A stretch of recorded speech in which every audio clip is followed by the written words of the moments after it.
Master in Anatomy and Physiology with Indra Mani Pandey.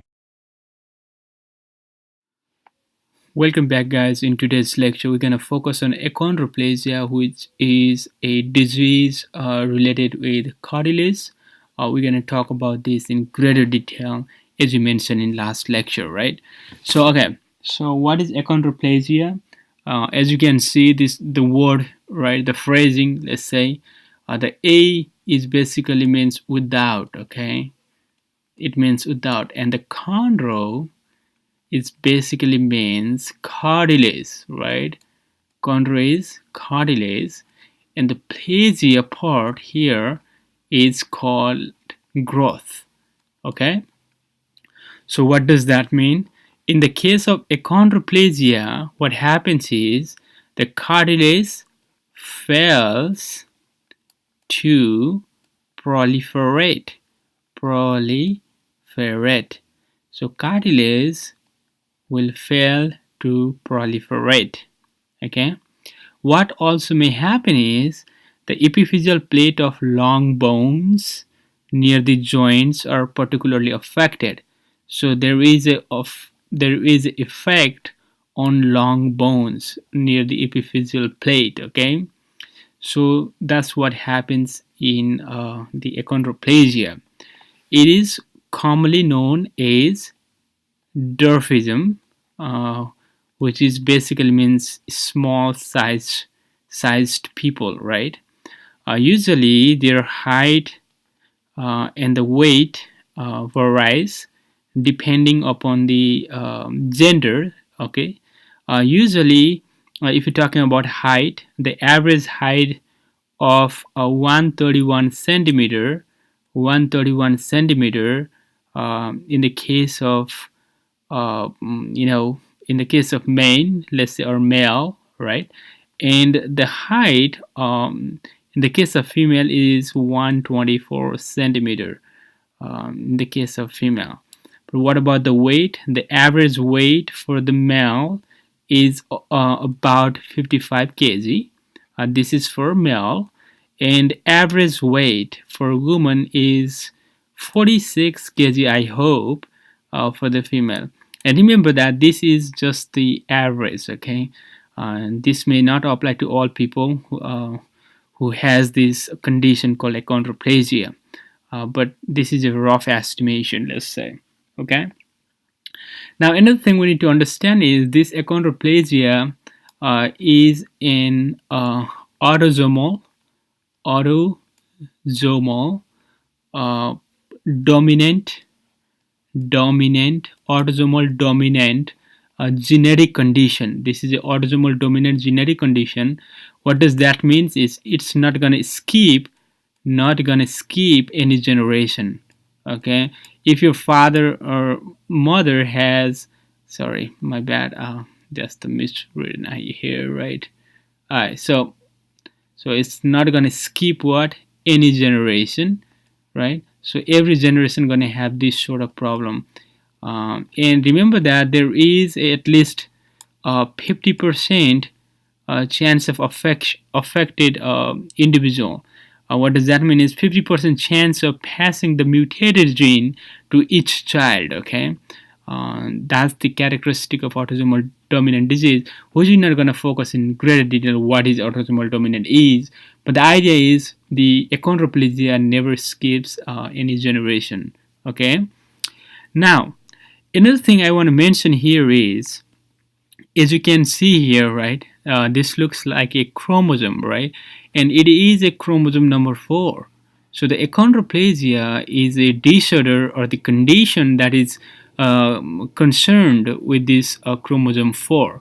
Not only achondroplasia, there are other types of diseases also, as you can see, the Huntington disease, right, Parkinson disease, and narcolepsy.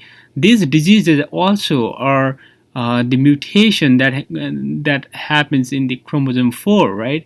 That's going to cause these type of diseases. But we're going to focus on what? We're going to focus on this. Okay, we're going to focus on this, which is called achondroplasia. And as you can see here, this is FGFR3 on top here.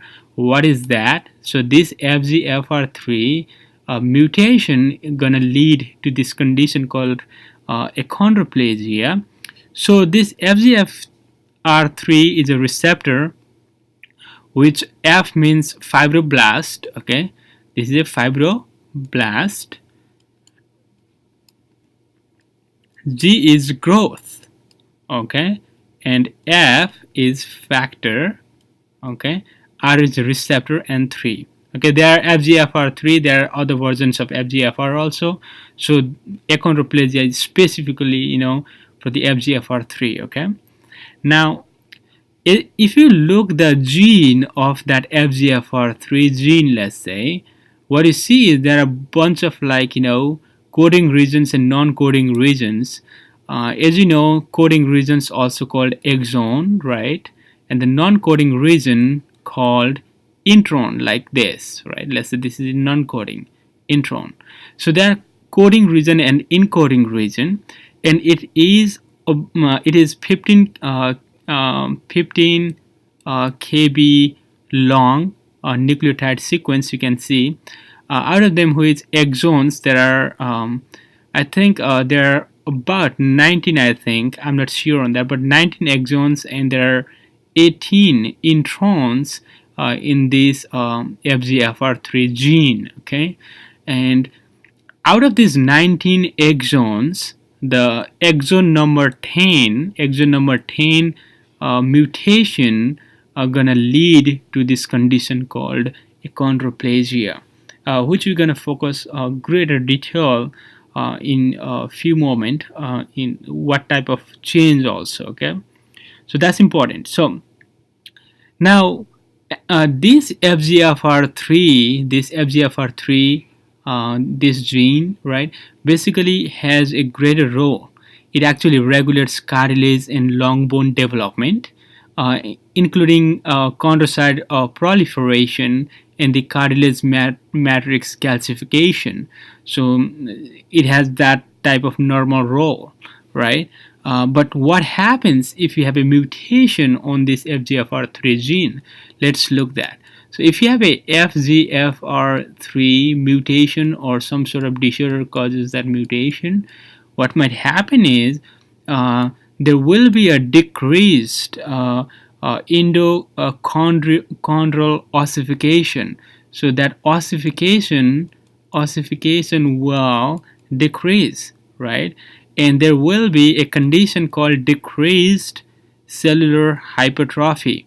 Decreased cellular hypertrophy. Okay.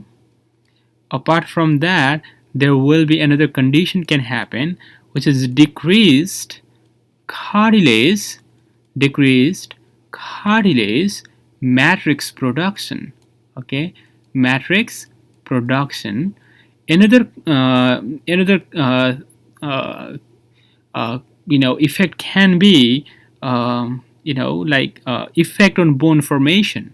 There might be effect on bone formation. This type of things can happen if you messed up with FGFR3 receptor. Okay. Now, so let's talk about a little bit about mutation. What does that mean, and what I mean by mutation? So in the case of FGFR3, right, what happens is there are two types of mutations can happen, but in 99% of achondroplasia cases, what we see is there is a mutation at a nucleotide at C1138. This is the nucleotide. Okay, at this nucleotide, what happens is there is a mutation from the switching of G to A transition can cause at this nucleotide sequence at this region there is a transition between this nucleotide from guanine to the adenine transition will lead to that mutation, right? Or another thing can happen is this guanine can go to this cytosine, right? there might be another transition going on, right? So this guanine to adenine and guanine to cytosine, right? So that might happen. Okay, so these two types of transition can happen at the nucleotide sequence at 1138, right? That can lead into this type of problematic condition, as you can see here. Okay, so that's important to understand. Now, in next slide, we're going to talk about the growth plate anatomy. I'm not going to talk greater detail, really greater in detail about growth plate anatomy, but we'll focus like the surface level idea here. So what happens is there are different layers you can see in the growth plate, right? And the growth plate layers are basically, there is a resting chondrocyte layer, there is a proliferating layer, there is a hypertrophic, right? And there is a zone of vascularity, which is not actually shown in here, but here is a vascular cell, but this lower portion is about here is a vascular zone of vascularity. So there are different layers. That's the main concept here. So what happens is, right, fibroblast growth factor receptor 3 is primarily, right, expressed in this proliferating site. So what I mean by that is this is a proliferating chondrocyte site here, right? So what happens is now this FGFR3 is primarily expressed in proliferating chondrocytes, where it tightly regulates the proliferation and the transition to the terminal these hypertrophic chondrocytes. Okay, hypertrophic chondrocytes differentiation. Some of the FGFR3 is expressed on this pre-hypertrophic chondrocyte, or you can say that, right, pre-hypertrophic chondrocytes, where mutant FGFR3 dysregulates their differentiation and matrix secretion. So the idea is, from this slide, what we have to get is this is a growth plate, right? Anatomy is shown here, right? So what happens is if there is a mutation going on FGFR3, which is here in the proliferating chondrocytes region, you're gonna have severe problem, different types of problem you will see. Okay, that's what we need to understand. So here, the clinical phenotypes, actually I got this picture from, I don't know which research article, but actually they got consent to, it's a real picture, and this is a child that is suffering from this achondroplasia condition. They are labeled with A, B, and C. This is when after just birth, like infant, let's say. This is a condition in the radiographic image, right? And you can see the physical deformity in this third diagram. So we're going to focus on each diagram a little bit deeper to understand deeper phenotypic condition related to this disease. So as you can see here, the infant is here, right? The infant's head is comparatively bigger than the normal size head, right? Their forehead is more prominent, right? And they have a mid-face hypoplasia. What I mean by that, mid-face hypoplasia, right? Mid-face hypoplasia. What does that mean? This condition means, like, what happens is, your upper jaw, your upper jaw, like here, right, and your eye sockets, those around that eyeball, right, eye sockets, not grown as much as your rest of your face. That condition is called mid-face hypoplasia. That is a distinct characteristic that you can see in the case of achondroplasic condition. And as you can see here, the chest, as you can see, the size of the chest is relatively smaller than the abdominal region, which we can see that also. Limb shortening, right? Looks like these limbs are really short compared to the body size, right? We can see that also. And here on figure B, what you can see, it is a radiographic findings uh, from a child with achondroplasia. So what we actually see is we see short tubular bones. Like as you can see, this is not a short but tubular bone, but it is a bone also, right? So it is so the bone you can see here, right? But the idea was these bones are actually very short. The tubular bones are really short. Relatively, when talking about like those short tubular bones, they are long tubular and the short tubular. The example of these short tubular bones actually includes, right? It includes metacarpal, okay, metacarpal. It includes metatarsal, right? And it includes phalanges. So these short tubular bones, right, also are the phenotypes of this achondroplasia. Okay, and you also can see the metaphysical irregularities of distal femur, as you can see here, right, and the proximal tibia and the rounded iliac bones, which is here, right, iliac bone. So the main idea is you see some deformity in the bone. Okay, the one of the deformity is the size, right? The size is really small. And as you can see in the right side here in the picture, this is a real diagram you can see. You can actually see some mid-face hyperplasia, you know, if we really look closely and, look the characteristic of mid-face hyperplasia, you can see that. And here what you see is like this sort of like bent type of structure, as you can see. Look, yeah, these legs should be kind of like straight, right? Like kind of like this should be like that, but what you are seeing here is like these legs are really like in this shape, right? This condition is called tibial bowing. This abnormal condition is called tibial bowing. What does that mean? Is the tibia bone is basically in like kind of like curved in shape. Like that's why it is called bowing. Okay, so the bowing can be anterior or lateral, or it can be anterior lateral. But in this case, it looks like lateral. It is like bowing like that way, right? The curve is we can see that here. Okay, this is a distinct characteristic of achondroplasia also. Okay, these are the some phenotypes that we need to consider while we diagnosing achondroplasia.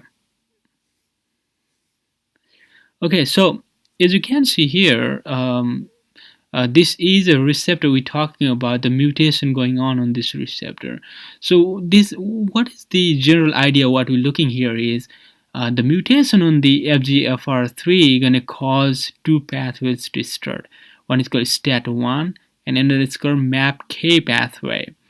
And the STAT1 is basically going to inhibit the chondrocyte proliferation, and the MAPK pathway going to have a hypertrophic chondrocyte differentiation condition going to happen through MAPK pathway. So the idea is this FGFR3 is a transmembrane. You can say it has extracellular domain, and it has an intracellular domain, which is cytosolic domain, and this is a transmembrane domain also here. Okay, so that means something has to bind here, and that's going to cause some sort of activity in down signaling pathway that's going to have this type of effect. Usually in a normal condition, there is a control mechanism going on. The chondrocyte proliferation and development, those type of things are normally going on, but somehow the mutation can lead into these conditions. Okay, we're going to focus in greater detail about this in few moments. Okay, so we take it out that transmembrane, or whatever you want to say, that receptor which we are concerned about. And if you look at receptor, right, it has a this type of structure. This TM is a transmembrane domain which is hydrophobic in nature. This is the cytosolic portion or intracellular portion. This is tyrosine kinases, TKs. And as you can see, there is a three regions we looking at here, right? This hairpin type of structure you can see here also, right? And you have these open spaces on this side. Okay, so this is called hairpin binding site. We're gonna talk about this one also, and this is the area where ligand binds this side. Okay, and we are concerned about this transmembrane site, which is hydrophobic in nature, where glycine 380 to the arginine transition is going on, right? The mutation going on there. That's going to lead to this condition, achondroplasia. And there are other regions that are associated with other types of diseases, but we are focusing on this transmembrane domain. Okay, so as you can see here, this is kind of like a little bit simplified version. As you can see here, this is whatever we're talking about right now, right? This whole thing is a working together, let's say, right? This is the outer portion, extracellular environment, right, which is here. And this is a plasma membrane. Here is a transmembrane domain. And this is a intracellular domain or intracellular region, let's say. I don't want to say domain that. So this is the site where ligand binds. What I mean by ligand is here in this case is the ligand is FGF. Okay, what is that? This is a fibroblast growth factor. Okay, and this is a heparin binding site. This site. When the FGF and the heparin binds, what's going to happen is they're going to activate this receptor, this FGFR3 receptor, and that's going to cause dimerization of that FGFR3 receptor. So what happens after dimerization is these kinase activation going to happen. How does that happen is, you have a transphosphorylation of these kinase residues, right? Transphosphorylation of these kinase residues, which are shown in this yellowish in color, right? As you can see here, we are phosphorylating them, right? Which actually gonna activate this downstream signaling pathway, which is we already mentioned you that STAT, right? This is one of the signaling pathways you can see here. This is a signal transducer and activator of this transcription. So this is one of the pathway we're talking about. Now there is another thing can happen. There is a FRS2. It is a membrane bound FRS2. Basically, what it does is, it actually brings different things together. There is a, it's not showing on this diagram, but there is a separate version of diagram is needed, I think, to explain that, but I'm not going to go in that road. So what happens is this FRS2 is a membrane bound component, right? So basically what it does is it basically combines different other things, which I'm not going to talk, and they're going to form a complex that's going to lead to the activation of these GRB, RAS, RAF, MAKE, right, which is a MAP-K pathway, right, and which eventually going to lead into two different pathways like ERK and the P38 pathway. Okay, but I'm not going to talk in greater detail about that. But the idea was this FRS2 complex going to form here, right? That's going to activate this RAS MAP kinase, as well as this, as well as other type of kinases, which are like usually PI3 kinases and AKT pathway.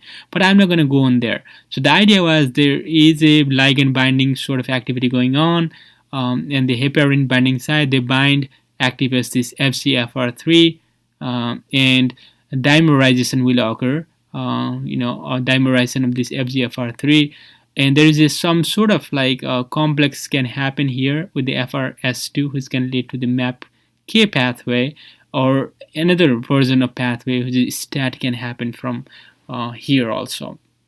And there is a phosphorylation going on here. Okay, now, but here, as you can see here, another ligand, as you can see, called CNP, which is a C type.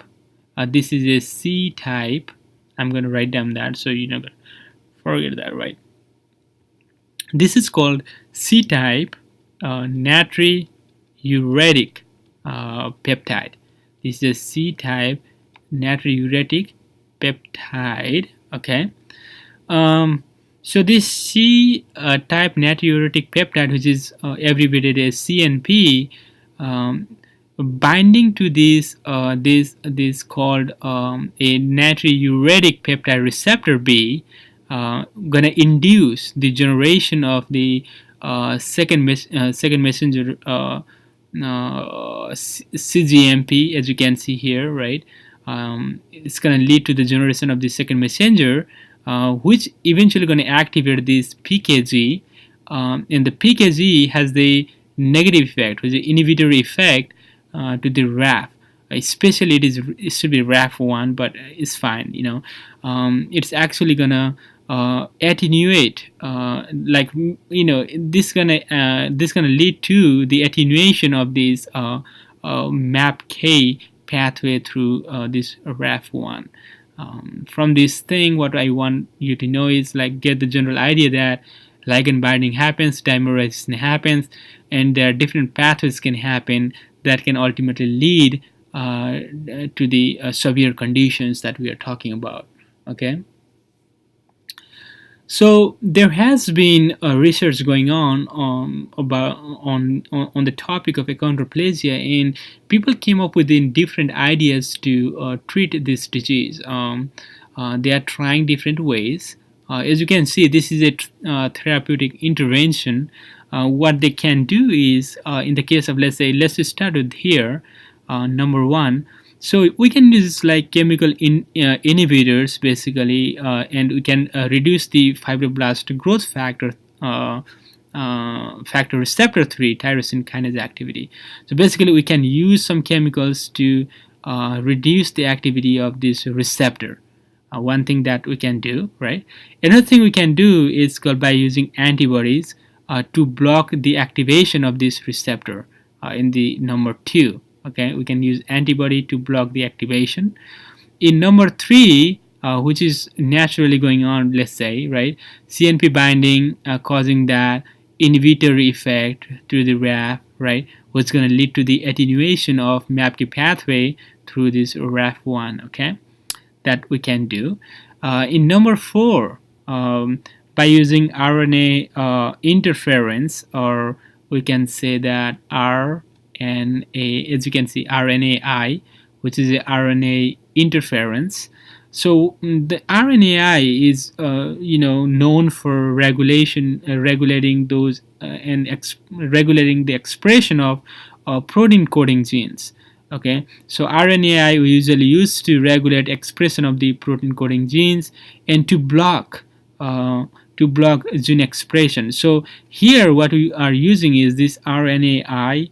We can use to reduce these FGFR3 production. Okay, that's what we can do also. And this is number 4, right? I think, yeah, okay. And the number 5, as you can see here, what you can do is there is a called, which is not shown here, but this is called HSP90. Okay, this HSP90, if we use HSP90 inhibitors, right, that's going to induce the degradation of activated receptor. So basically it's going to degrade this receptor, and you're not going to have enough receptor, so the ligand cannot bind, so you're not going to have that problem, that mutation. The idea was degrading that receptor by inhibiting these HSP90s. Okay, and finally, in number 6, what we can do is we can use agents to disrupt basically the direct nuclear signaling of FGFR3. So we can directly, have effect by doing some sort of manipulation or some sort of disruption, and just like have that some sort of like activity on the FGFR3. What I mean by that is basically means we can use agents to disrupt direct nuclear signaling of this FGFR3, basically in the number 6. Okay, so there has been some sort of like understanding of how these pathways work and what we can do to treat this type of disease. Apart from that, in China, right? In China, they do called hormonal therapy. Hormonal therapy. Okay, what does that mean? Basically, they're gonna treat their patients with growth hormone. They're gonna treat with growth hormone. But what happened was one of the study showed that not all of the achondroplasic patient, not all improved, right? Means what does that mean? Means it means that even though they do hormonal therapy, it is basically a called patient specific. Okay, so it is a patient specific or the people specific, let's say. Okay, I think I misspelled there, but this is specific. Okay, you got it. So okay, so that's another note you need to understand here, right? That's important to understand. Now, what else I want to mention here is I did not focus on the diagnosis portion, right? There has been different technologies has made the diagnosis of achondroplasia very easy. One of them is called DHPLC. DHPLC. You can search this on Google and look about it. But what I want to mention is here this DHPLC basically is a denaturing high performance liquid chromatography. What it allows is basically a separation and analysis of nucleotide sequence. So use nucleotide, right? Nucleotide sequence, right? So analysis. So DHPLC basically a denaturing high performance liquid chromatography. It allows the separation and analysis of nucleotide fragments to detect changes in DNA sequence. Okay. Another thing we can use is called I'm not sure. Okay, I think they call this one as a high resolution melting analysis.